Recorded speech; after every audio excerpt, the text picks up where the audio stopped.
प्यारे बच्चों, आप सभी को नमस्कार। इससे पूर्व कालांश में हमने द्रव्य के चतुर्थ भेद प्रकार, वायु का लक्षण और उसके भेद पर प्रकाश डाला था। आज द्रव्य के पंचम भेद आकाश का श्रीमद् अन्नम भट्ट ने अपने स्तरिक संग्रह में क्या लक्षण किया है और उसके कितने भेद बतलाए हैं, इस पर विचार करेंगे। तो श्रीमद् अन्नम भट्ट ने आकाश का लक्षण इस तरह से अर्थात इस रूप में इस तरह संग्रह में बतलाया है कि शब्द गुणकम आकाशम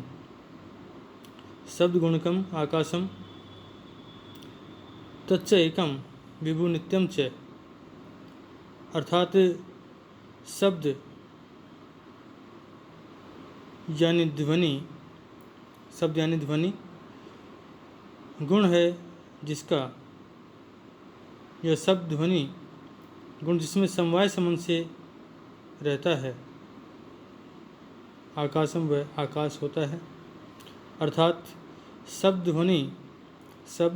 ध्वनि गुण वाला आकाश होता है। च और तत् वह आकाश एकम एक है, विभु व्यापक है, च और नित्यम नित्य है, अर्थात वह सदैव रहने वाला है। उसका व्यवहार, उसकी सत्ता त्रैकालिक है, वह नित्य नहीं है अपितु नित्य है, वह सदैव देखने को मिलता है। इसलिए शब्द गुण यस्य तत् शब्द गुणकम, शब्द गुण यस्य तत् शब्द गुणकम, इस विग्रह के अनुसार आकाश वह पदार्थ है यस्य जिसमें कि शब्द अर्थात ध्वनि गुण जो गुण है, शब्द अर्थात ध्वनि गुण रूप में अर्थात समवाय संबंध से रहता है।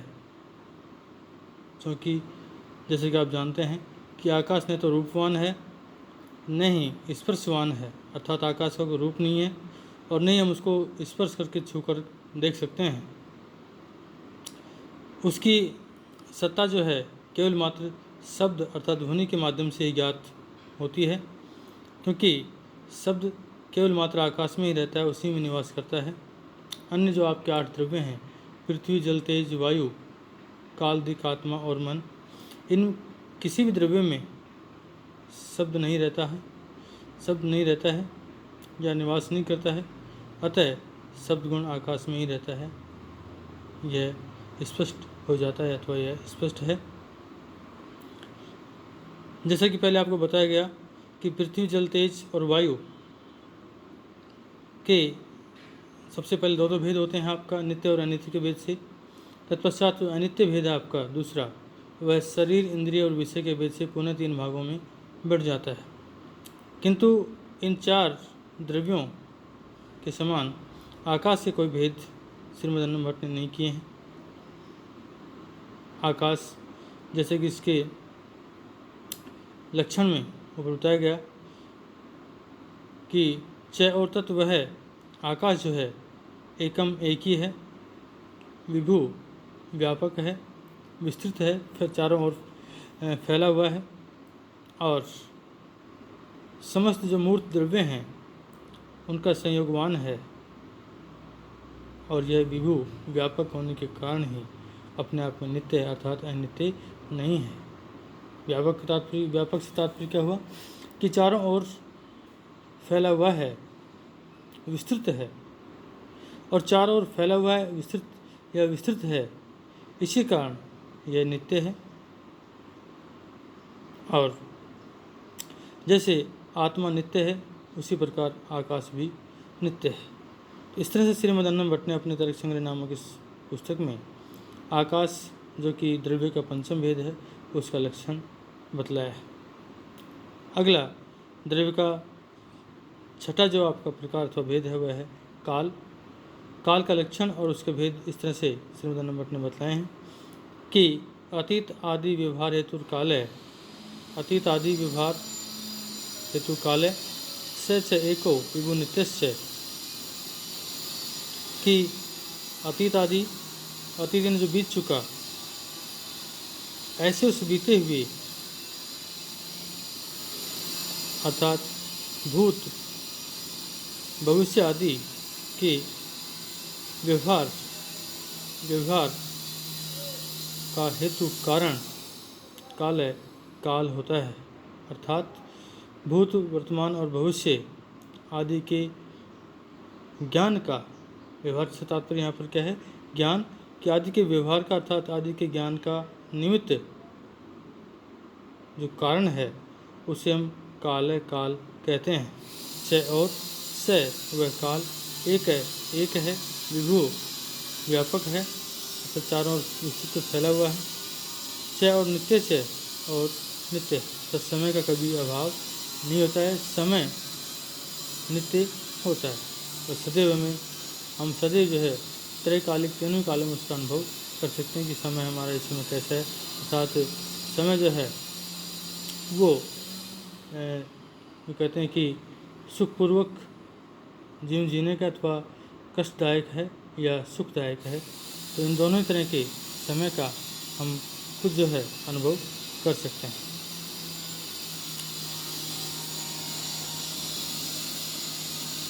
इसकी बारे में और थोड़ा विशेष हम देखना चाहें तो भूत वर्तमान और भविष्य आदि के व्यवहार का जो हेतु होता है उसे हम काल कहते हैं। यहाँ व्यवहार सबसे अभिप्राय है इन तीनों ही समयों का, अर्थात भूत वर्तमान और भविष्य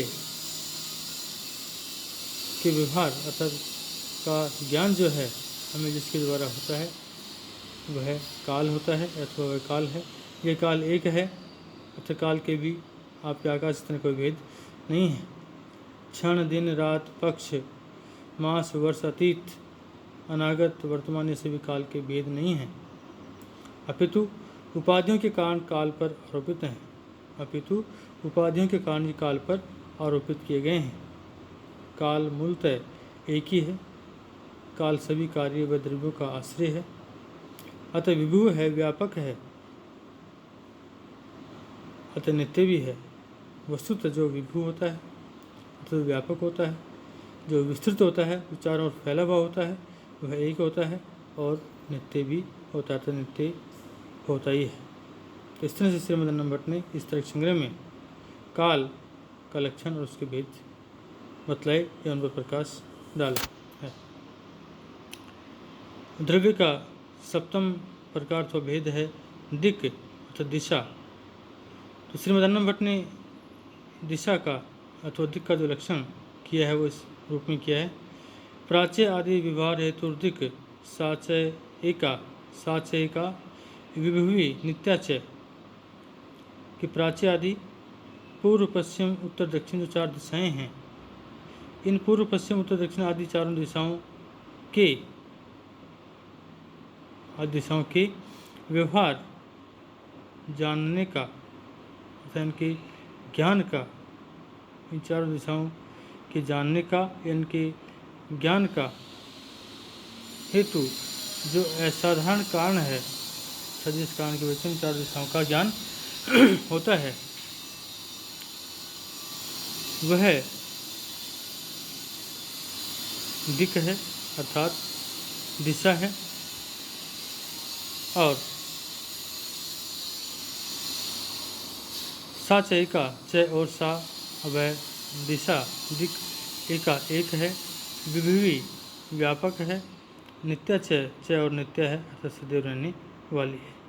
तो इस तरह से प्राची प्रतीची अवाची उदीची आदि को जानने के लिए जो असाधारण कारण अर्थात जिसके बिना इन चारों का बोध न उसके ज्ञान न उसके, ऐसे असाधारण कारण को अर्थात इनके असाधारण कारण को दिक् या दिशा कहते हैं। यह दिक् विभु व्यापक है और आपकी व्यापक होने कारण ही है, एक है और नित्य है। तो इस तरह से श्रीमद् भट्ट ने तर्क संग्रह में दिक् दिशा का लक्षण और उसके भेद बतलाए।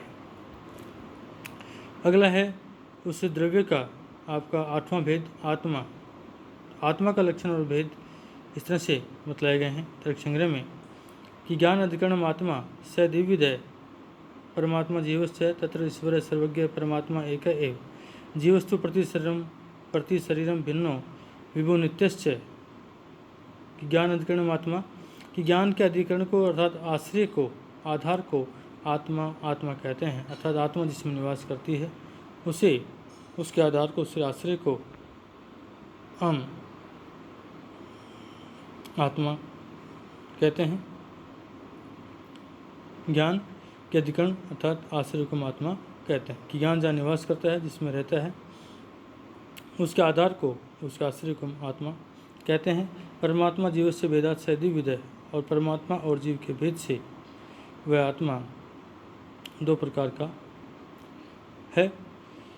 तत्र ईश्वर सर्वज्ञ परमात्मा एक एव और तत्र उनमें ईश्वर सर्वज्ञ और एक एव एक ही है और इनमें परमात्मा तत्र और इनमें परमात्मा ईश्वर है और ईश्वर सर्वज्ञ एक एव सर्वज्ञ सबको जानने वाला और एक ही है। तो किंतु जीव की जो आत्मा है जीवात्मा वह प्रति शरीरम प्रत्येक शरीर में भिन्न विभु व्यापक नित्य और नित्य है। तो इस तरह से श्रीमद् भट्ट ने आत्मा का लक्षण और उसके भेद अपने इस ग्रंथ में बतलाए हैं। इसके आत्मा का बचा हुआ शेष भाग और आपका द्रव्य का अंतिम प्रकार मन, इसका लक्षण और भेद हम अगले कालांश में देखेंगे।